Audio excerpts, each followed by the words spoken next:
C'est exactement comme ça que vous allez réagir après le générique.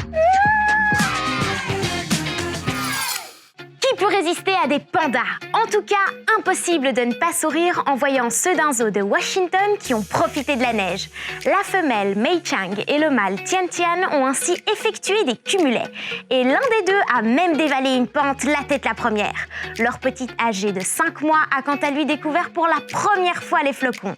Et on peut dire que ça les a rendus heureux. Il est vachement chaud, ce petit pull en laine, hein. Il pèse quand même 35 kilos. Avec ça, impossible d'avoir froid. D'ailleurs, je dois remercier le mouton parce qu'il m'a filé un solide coup de main. Dis le mouton, viens un peu, oui, viens, En Australie, un mouton vient de perdre en quelques coups de tondeuse 35 kilos. Ce mouton sauvage a été trouvé dans une forêt.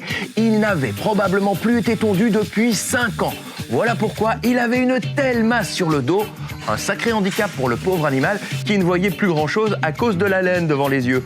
Heureusement, une association a pu lui porter secours et au bout d'un long travail, il a enfin pu retrouver une allure moins encombrante. Dans l'actu, on a repéré un truc qui a l'air un peu dégueu, même plutôt burk, mais super génial. Mais burk quand même. Il s'agit d'une ferme pas comme les autres. Ici, pas de vaches ni de cochons, mais de grosses larves d'insectes. À Singapour, un pays d'Asie, une jeune entreprise a eu l'idée d'élever des insectes pour éliminer les déchets alimentaires. Ces larves de grosses mouches mangent les restes de nourriture et les transforment en une matière qui pourra être ensuite utilisée dans le secteur de la construction. Un insecte qui n'a pas été choisi par hasard. Les mouches noires sont réputées pour leur capacité à consommer tout type de déchets alimentaires et à les transformer très rapidement. Vous trouverez rarement un animal capable de le faire aussi efficacement qu'eux. En plus, ces mouches ne sont pas nuisibles, elles ne transportent pas de maladies. Voilà du recyclage, pas banal du tout. Je préfère quand même regarder de loin cette ferme d'insectes qui était l'un de nos mots du jour. Surtout ne pas faire de bruit, ni même faire une proute. Ça a l'odorat fin, ces trucs-là. Je savais que j'aurais dû prendre un chien au lieu de vouloir installer un squelette de dinosaure dans le salon. En plus, ça coûtait cher, hein. 31 millions d'euros le T-Rex. Ça va, il est parti? Ben oui, je sais que c'était une mauvaise idée, mais c'est ce qui s'appelle une tendance. Comme les œuvres d'art sont devenues beaucoup trop chères, les riches hommes d'affaires s'achètent à la place des squelettes entiers de dinos ou des petits bouts. Enfin, petit pour un dino, c'est plus, quoi. Ces dinos viennent tous des États-Unis, le seul pays qui autorise la vente de ces incroyables fossiles. 10 million, please. Pour les paléontologues, les spécialistes des dinosaures, c'est une très mauvaise nouvelle. C'est problématique pour les paléontologues parce que ces pièces qui sont scientifiquement très importantes risquent de disparaître parce que la personne qui a acheté le T-Rex, par exemple, peut décider, voilà, je vais la mettre dans mon salon au-dessus de la télé et personne ne peut le voir. Donc c'est perdu pour la science et c'est perdu pour le grand public. Et le monsieur que tu viens de voir, Pascal, est un véritable héros. Il a réussi à convaincre un acheteur de dinos de lui prêter son dinosaure pour son musée, le musée des sciences naturelles de Bruxelles. Donc il est un squelette d'un allosaure. Les allosaures, c'était des grands prédateurs, des grands dinosaures prédateurs qui ont vécu aux États-Unis pendant le Jurassique, il y a environ 155 millions d'années. Donc cette pièce a été découverte par une compagnie privée et a été vendue. Elle s'est retrouvée aux enchères à Paris. Et donc le spécimen a été vendu à un privé pour la somme d'environ 2 millions d'euros. Ah bah oui, mais moi aussi, je préfère plutôt avoir des dinosaures dans un musée plutôt que dans la maison. On sait jamais que le toutou se réveillerait pendant la nuit. Coucou toi. Dinosaure était l'un des mots du jour. Un squelette de dinosaure géant Qui a voté? Pourquoi? Et pourquoi pas moi? Moi j'aurais bien voulu aussi avoir un animal de compagnie, genre un dinosaure. Et toi? Genre animal improbable. T'aurais voulu quoi comme animal de compagnie, hein? Vas-y, mets-moi ça en commentaire. Je veux tout savoir, hein, tout, tu mets tout. Animal de compagnie improbable. Genre... Bon, j'ai enfin trouvé une solution pour prendre en photo les pigeons, en me fondant dans la masse.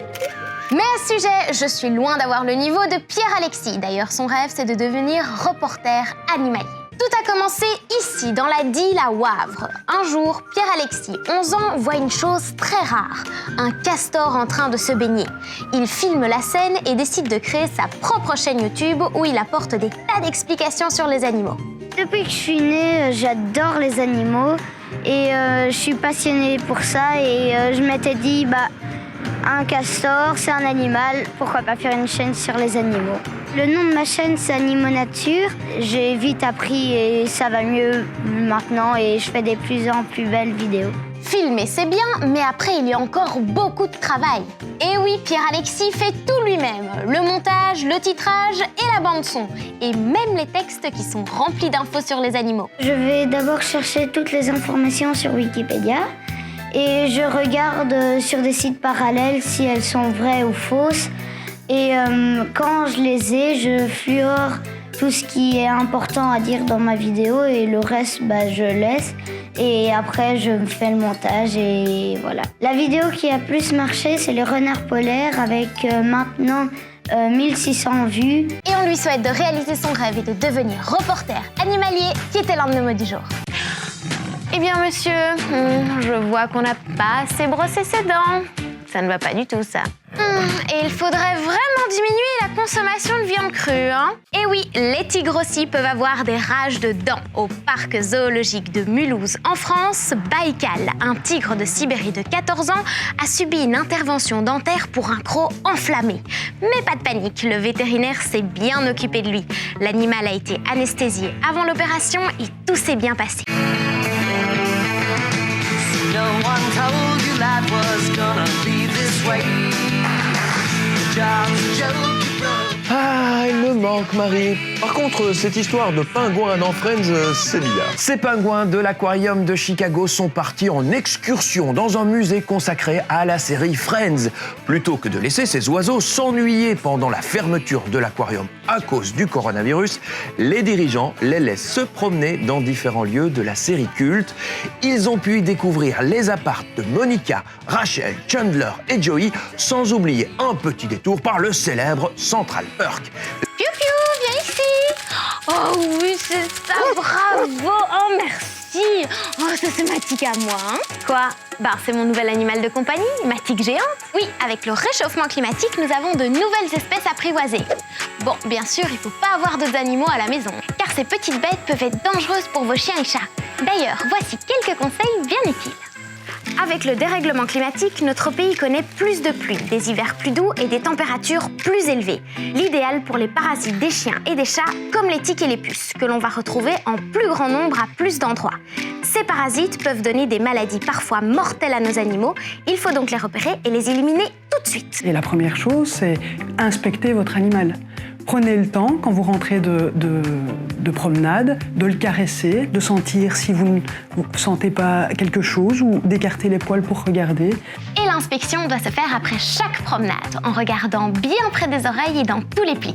Un moment câlin très utile. La deuxième chose, évidemment, c'est d'en parler avec votre vétérinaire pour voir s'il y a des traitements préventifs qu'on peut prescrire à votre animal.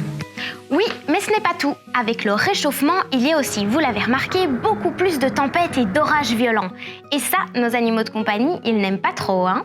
Et nous, on ne sait pas toujours quoi faire. Du coup, Laetitia, c'est quoi tes conseils? Je pense que la première chose, c'est de garder son calme.